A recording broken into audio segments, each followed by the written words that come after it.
Now, I know many of you are thinking about applying to a full-time MBA program, or maybe you're already in one. Now, these are expensive degrees. They usually run into the six figures in tuition. And although the net present value is usually positive by the end, what people actually get out of the MBA varies enormously depending on how they show up and what they do while they're there. An MBA will probably be one of the biggest investments, if not the biggest, that you ever make in yourself. Now, I am a professor at a top business school, and I've taught and met thousands of MBA students.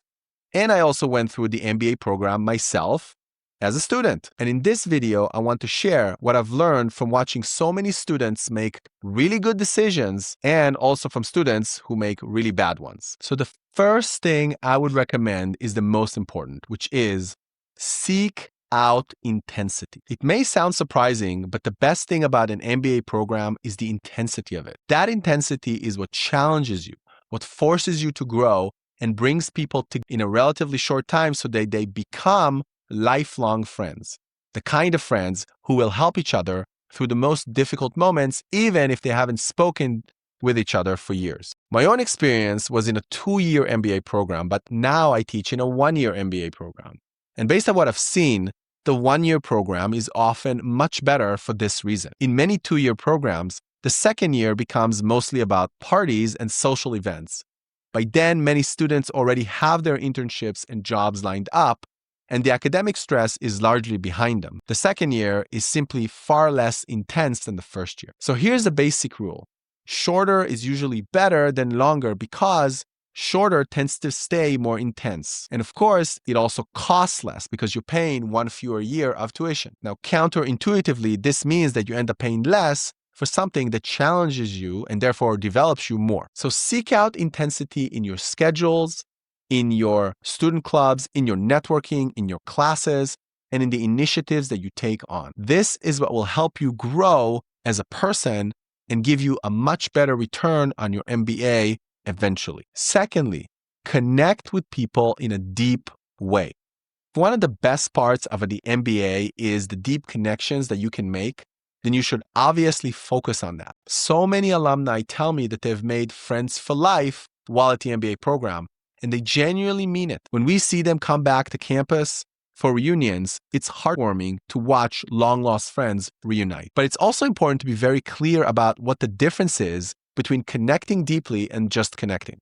Connecting deeply means that you carefully choose the kinds of people that you want in your orbit, that you spend quality time with them, usually facing challenges and problems and difficulties together, and you see things through with them. That shared experience of challenge and difficulty is what creates lifelong bonds. Just connecting, on the other hand, means going to parties and making small talk and sitting together in class and joking around. All are great, and we want to build our social world. But these are not deep connections in the context of the MBA program. A lot of MBA students, for example, tell me that they suffer from FOMO, the fear of missing out. Should I go to this networking event? What about the one in this other city? Should I do this and should I do that? There's so many things going on. These FOMO-driven events are rarely opportunities for deep connection. There's nothing wrong with casual connections and enjoying talking to people, but these should not come at the expense of deeper connections. So I wouldn't go to events just because other people are going. I would go because they serve my professional goal, my long-term goal, or because people you have deep connections with need you there to help them in some way. In other words, choose the joy of missing out, JOMO, rather than... Now, I want to say something in this context that might feel a little controversial, but it happens often enough that it should be mentioned. Now, we all know that the MBA means Master of Business Administration, but there's also a cynical reinterpretation of this acronym that people use, which is married but available. Too many students who enter the program, married or in a long-term relationship, end up cheating on their partner while in the MBA. Now, I don't have specific data from MBA programs, but I do have data from relationships in general. What researchers find is that if a relationship begins with cheating, the chances that that turns into a long-term marriage are only about 5 to 7%. And of those, roughly 75% end in divorce. So you're talking about a very small percentage of cases that actually become something positive and lasting if they start in cheating. If you spend your time in the MBA pursuing short-sighted goals that statistically don't turn into long-term relationships, then you're not increasing the return on your investment from the MBA. Now, this doesn't mean that you shouldn't end the relationship. If that's the right thing for you to do, then do it. And perhaps it's the right thing for you to end your marriage. But don't fall into this disturbing trend just because of the environment. It does not help you at all. Next, you want to define your professional goals. This might seem obvious, but I'm consistently surprised at how many people come into the MBA program with only a very vague idea of what they're trying to accomplish professionally. You need to be specific. This is a big investment in terms of money, lost wages, and your time. So be clear about what you want to get out of it. This could be a specific job. It could be breaking into a new industry. It could be learning a new set of skills like AI or marketing or finance. Or maybe you simply want to get a big raise or promotion when you go back to the workforce. Whatever it is, you want to define it for yourself. Now, to some extent, the application process forces you to think about your goals, but a lot still slips through the cracks. Some students arrive and say, I'll try consulting or maybe banking, I'm not sure.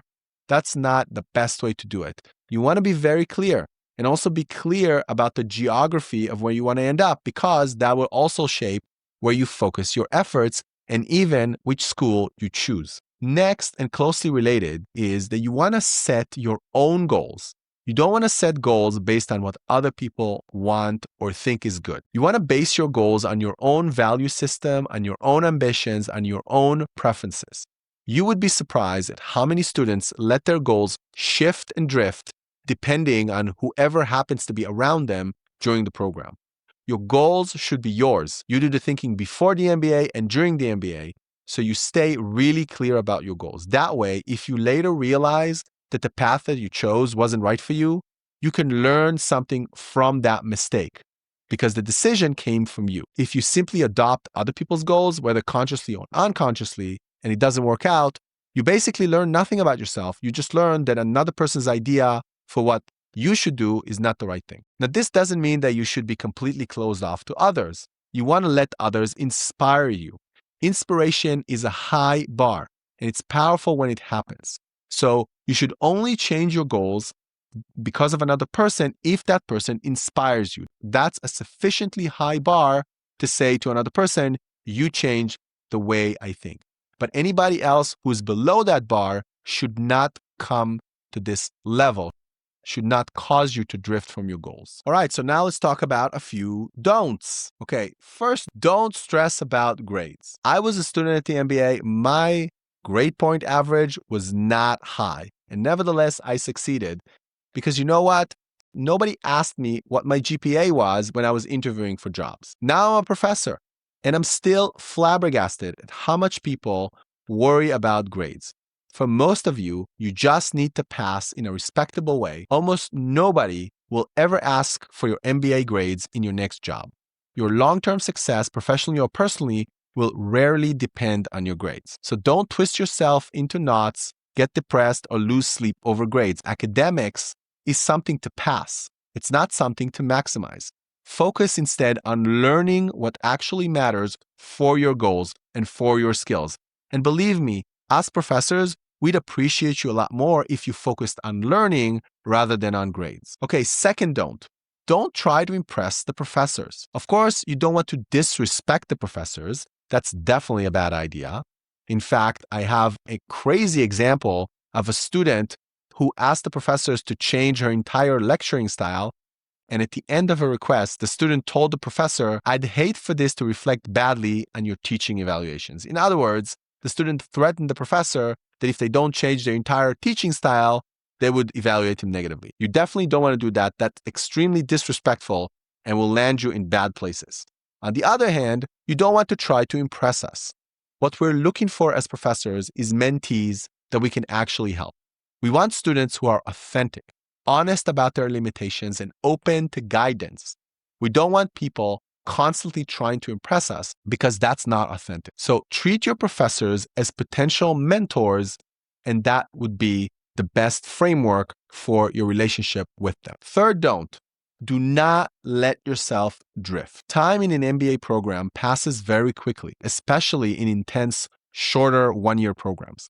It's easy just to go with the flow, attend whatever your friends are doing, take courses because others are taking them, or make decisions based on what everyone else seems to be doing. Every so often, what you want to do is stop and ask yourself, am I still moving towards the goal that I set for myself when I started? Don't let the wave carry you. Make sure you're the one driving the program, not the other way around. So look, the MBA program can be an absolutely amazing experience that is worth many, many times more than what you paid for. It can be literally transformational, and I'm not exaggerating. I would tell you if I didn't think so. I've seen it happen many times. But for it to be everything it can be, you have to show up intentionally. In fact, if you do all those things, the tuition may start to feel like almost trivial compared to what you gain out of it. So whether you're applying, about to start, or currently in a program, or just looking back as an alum, I hope these thoughts help you make the most of this major investment in yourself. Best of luck, and I wish you a truly meaningful and productive MBA journey.